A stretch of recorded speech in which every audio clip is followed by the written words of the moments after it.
10.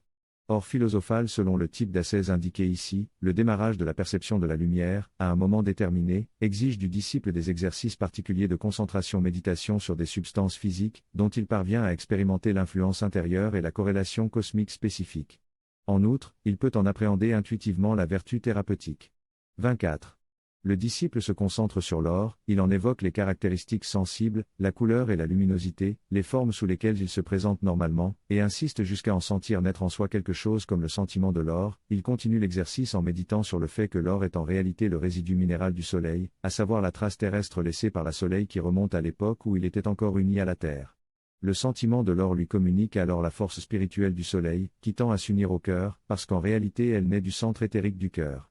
Outre de valoir comme discipline de concentration-méditation, l'exercice influence de manière bénéfique l'organisme éthérico-physique, en particulier il suscite la sérénité, le courage et l'équilibre de l'âme, il chasse les fantasmes de la convoitise et de la peur. Il a une valeur thérapeutique eu égard au système cardiaque. La concentration méditative sur les métaux est potentiellement thérapeutique, tout métal exprime une relation planétaire et l'influence correspondante sur un organe corporel, à savoir pareillement sur le potentiel vital d'un tel organe.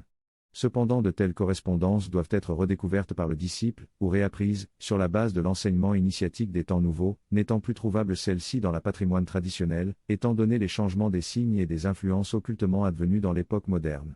Tandis que la méditation sur l'or est exécutable par le disciple sans contre-indication, pour ce qui est des autres métaux, à l'inverse, la directive d'un instructeur est opportune. D'une manière générale, on ne peut s'en passer à cause d'une certaine caractéristique du cheminement, en particulier si l'on tire profit de la saine littérature spirituelle. En ce qui concerne la méditation sur les métaux, l'or exclu, à l'inverse, l'indication de la part d'un instructeur commence à être opportune, même si elle n'est pas strictement nécessaire. En effet, dans le cas de l'or seulement la corrélation avec l'organe qui lui correspond est directe, comme l'avaient bien compris les hermétistes expérimentateurs de l'or philosophal, alors que pour les autres métaux, la corrélation avec l'organe correspondant est médiatisée par le cœur, justement en vertu du pouvoir solaire de l'or hermétique, ou alchimique. D'une particulière puissance intérieure sont les formes de concentration-méditation sur les 4 éléments, feu, air, eau, terre, chacun des 4 répondant à un système déterminé de la structure humaine, terre égale corps physique, eau égale corps vital ou éthérique, air égale corps astral ou animique, feu égale je.